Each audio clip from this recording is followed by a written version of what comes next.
So you love Japanese sports cars from the 90s, you gather whatever is left in your bank account and you finally buy yourself a ticket to the land of anime and samurais. It's pretty good. Now you want to fulfill your initial D fantasies of driving a JDM R33 or an AE86 on the Japanese mountain roads. So how do you do that? And where do you get one? Stretch tires, of course, because Japanese drift culture. Well, you're not alone, so don't worry, because I've gone through this path last year with a guy who's never watched anime in his life. Man, these roads are tight, huh? And I'm going to share with you our experience in both its good sides and not so good sides. See the quality of the 1980s design. So this is how it went down. Look at the twisty road in front of us. First of all, you don't need to rent a car if you are staying in one of the major cities like Tokyo, Osaka, or even Kyoto, because the public transportation infrastructure is just so strong, convenient, and cheap.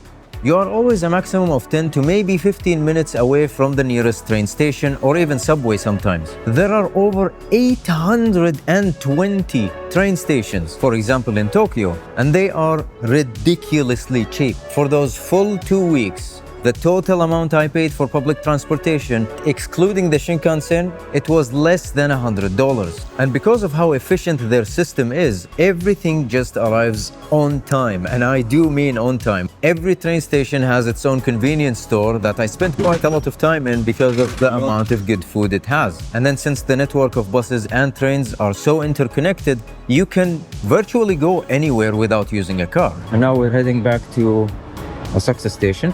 We're gonna take the train to get to Shinjuku Station.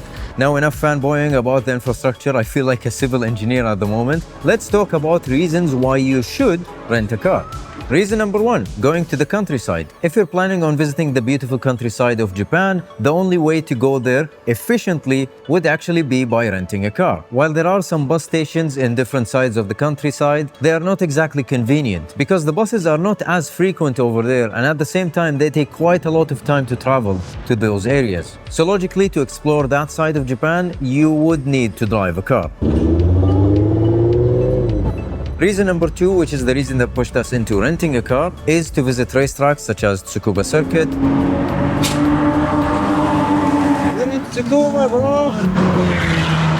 Or meeting points such as Daikoku Futo. Oh, nice.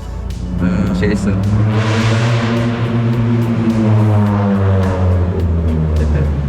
And the third reason is if you have enough money and you want to enjoy the driving experience. Which brings us to fulfilling your initial D fantasy. Now that's all fun and enjoyable, but you have to also remember that there are some negatives for renting a car in Japan. This is a death trap. Every time he presses on the clutch, I can hear some weird hissing noise, and that's not nice to know. The number one problem that you will face is parking. When we rented the cars, we were staying in Tokyo, and the hotel that we were in did not have its own dedicated parking. And that is the case for 95% of hotels in Tokyo. So our solution was to actually find some parking spots that are around, which you will find. There are parking lots all over the place in Tokyo. So what we're gonna do now is pay for the parking, the overnight parking. But they do have different pricing, and they are not exactly guaranteed, because if it is full, then that's it, it's full. Most of them also lack security, which honestly isn't something that you would really consider when you are in Japan, since it's a mostly safe country. Now those are very slim chances, so it's not really that much of a concern. Price of these freaking parking spots, however, can be insane. You can park your car overnight at one of these places for anywhere between $20 a night to $100 a night. And if you are going to use your car when you're going around, sometimes you will be missing some of the locations that you wanted to visit because they don't have enough parking spots. And sometimes they don't even offer parking to begin with. That amazing Wagyu place that your friends told you should try in Asakusa, forget about it, no parking. The overpriced Michelin star ramen place that everybody keeps drooling about on the internet, not a chance. The mouth-watering egg and cheese sandwich from the convenience store down the street, I hate to break it to you, but they don't have any parking over there. But if you thought parking is your biggest nightmare when you rent a car in Japan, I have some more bad news for you. Because if you decide to take the highway to go between cities, you will be faced with a giant gate of doom that will suck every last penny out of your wallet, because you, my friend, have arrived at a toll gate. While the attendant in the gate is serving you with a nice smile, unless if he is a 70-year-old bitter Japanese guy who hates foreigners, the toll gates are unbelievably expensive. They are absolutely everywhere. That's why you see some of the Japanese cars, they have an ETC card reader. Every time you come across these toll gates, you will see different signs. There is the purple sign that says ETC, and ETC is essentially a system that allows you to go through these gates without stopping, because it will detect the signal, it will deduct from your bank account. That we stayed away from. The other one is a green sign with Japanese kanji that says Ippan, which means general. Not the military general, but the in general general. There is always an attendant over there. You will be paying around $15 as a maximum at some of the toll gates. But the problem is, those toll gates are everywhere. I mean, our points of travel consisted of Tsukuba Circuit, Central Tokyo, Yokohama, Odaiba, Fuji Speedway, and the car meeting point at the middle of a bridge that connects Tokyo to Chiba. Just to visit these locations, we paid around $250 just in toll gates. In 3 days! That's a lot of money to spend only on toll gates. Keep in mind, we haven't spoken about fuel and, God forbid, fines as well. So already it is significantly a lot more expensive than just using the public transportation system. You pay more money, you get a bit more freedom so you can travel to different locations or spend a considerably less amount of money and spend most of your time in the cities. It is a give and take sort of situation. So let's just put all of that on the side and talk about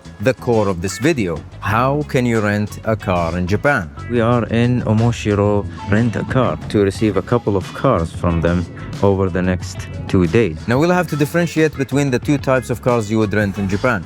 There is the normal car, which you can rent at the airport or through any of those applications. That would give you a choice of many boring cars that are quite economical that you can use to go in and around cities. That is easy, straightforward, and can be done easily. But what we're focusing on in this video is the second type, which is... Oh, it's the Nismo RS.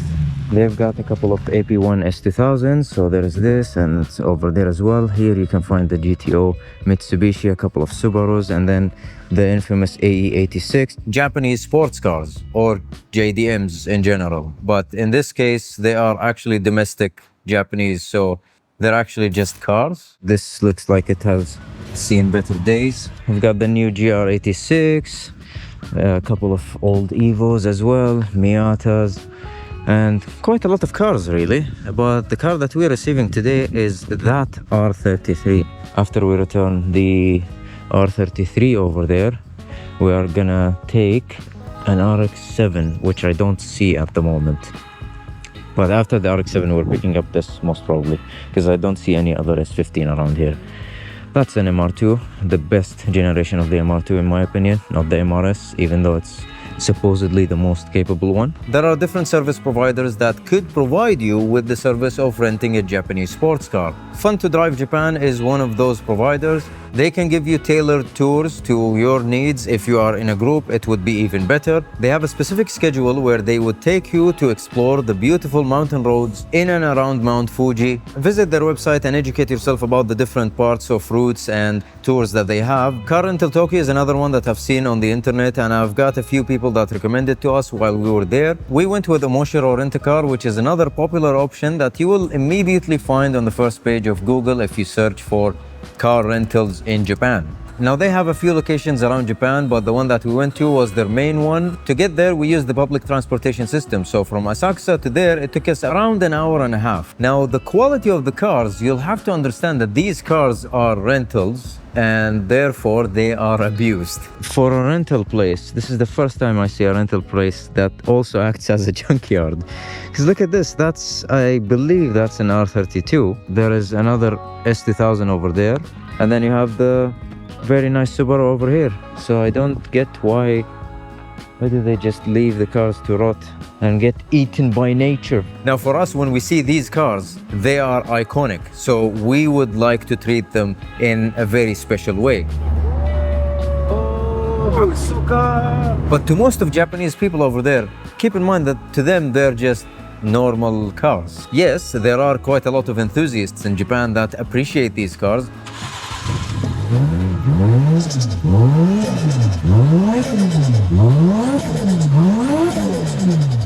Radio, because why would you need a radio when you have this as your radio? But the vast majority don't really care about cars, so to them, again, they are just sporty cars. That's one side of the coin. The other side of it is a lot of tourists, they rent these cars and they want to make the most out of what they paid for. So to them, it's logical to just abuse these cars. A really badly scuffed wheel and badly repaired as well. A prime example of that is the R33 we rented. The car would not drive straight. A lot of the panels on the inside are broken. Here we have what was supposed to be a cup holder. The door card is barely hanging on. One of the shock absorbers have been bottoming out. But hey, at least the engine was running well. Now all of that made us feel like we got a bit ripped off, but that didn't change the fact that we were in an R33 right-hand drive in Japan, in the countryside, driving towards Tsukuba Circuit. Bro is driving an R33 in a Japanese countryside. What a car. Which was an amazing feeling. We felt quite alive and we felt quite a lot of joy. Yo, that's an RWB, man. Go and take a better look at the track.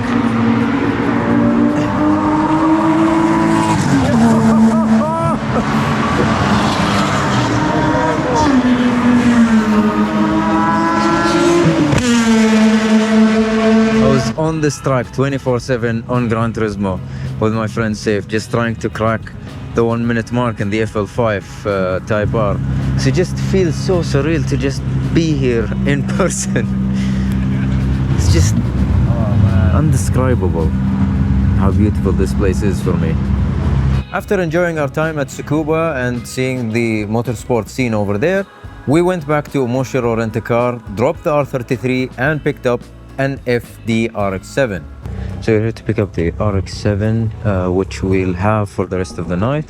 Now the condition of the RX7 was much better than the R33, but that doesn't mean that the car was in perfect condition, because that car also had its own set of flaws. Yes, it was driving straight, the suspension was good, but there was quite a lot of squeaking around the car, mainly because it's old and a lot of rubber starts to deteriorate over time. But every time we go over a speed bump, the whole of the center console just jumps up and goes back into place. The center console just... I don't know what this is. I don't think this is just Mazda build quality. I think this has just been abused. Because look, everything is just flimsy over here. And after I sat down in the car and wanted to close the door handle was so brittle. Here's the door. This is pretty nice. So you have like a small cupboard for money, which is broken. Then door handle, adjustment for whatever. But at least the AC vents were working, so I could direct the air towards me. Honestly, it's just a nice place to be. If you ever wondered about the practicality of an RX-7, here you go. It's out of the trunk only. You have this huge space which you can't utilize because that is pretty big. That's what she said. One last look at the dashboard, and yes. We had a lot of fun driving around in the RX-7. It's a rotary car in the end, so why wouldn't you enjoy it?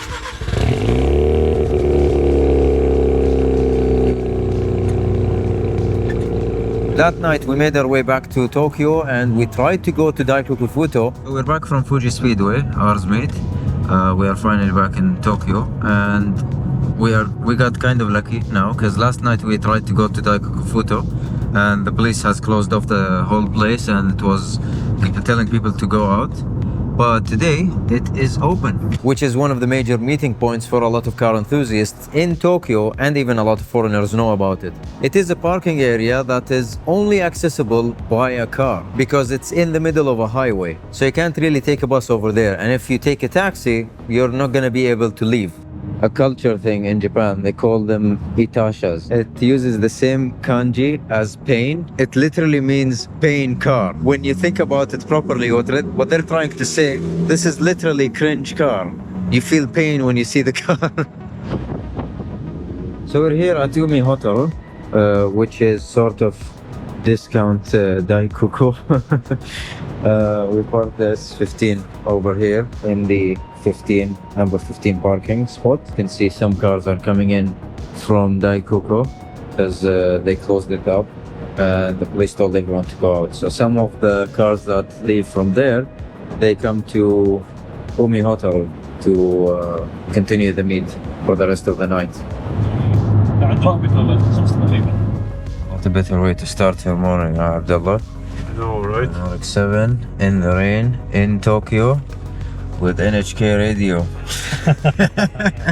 After all of that was done, we had to take back the RX7 to Omoshiro to take our third car, which was an S15. As we made our way back to Noda, we experienced some rain, which made the atmosphere even more enjoyable. So we've made it, parked the RX7 over there, worthy of a photo. And finally, we picked up the S15, which was by far the cleanest of all of these cars. The only flaw that this car had was that the shifter boot used to pop up every now and then. The S15 is the car that we spend the most time with as well because it stayed with us for a few days. We used it to go to Fuji Speedway so we can attend Ars Meet, which is an annual meeting for all GTR enthusiasts all over Japan. They meet at Fuji Speedway on that specific date. So in conclusion, renting a car in Japan is a very enjoyable experience and it's something that you will never forget. All right, we're done with the day. Time to leave. We got a decent care package over here. But it also comes at its own cost. The car will give you freedom of travel. You can go to different cities, you can go to the countryside, visit racing tracks, and it is essential to go to car meeting points such as Daikuku Futo. But it comes at the cost of difficulty of finding parking spots, and even if you do, you will be paying quite a lot of money. Toll gates are extremely expensive. You'll be spending slightly more money on fuel, and just like any country, you'll be taking the risk of having to deal with the law if you break any of the rules. So before you get too excited, make sure you weigh the pros and cons for those two things. And as always, stay safe and enjoy your time over there. Off to our lovely hotel. Off to our hotel for the last night in Tokyo before we get our things ready tomorrow before the flight. Thank you very much for watching. If you enjoyed this episode, leave a like, subscribe. Oh, okay, this is perfect. Perfect timing. We are about to leave. Exactly. If you like that S15, subscribe. And if you have been to Japan yourself and you've rented a car, let us know down in the comments below if you have any advice for any of the newcomers as well. Thank you very much for watching, and I'll see you in the next episode.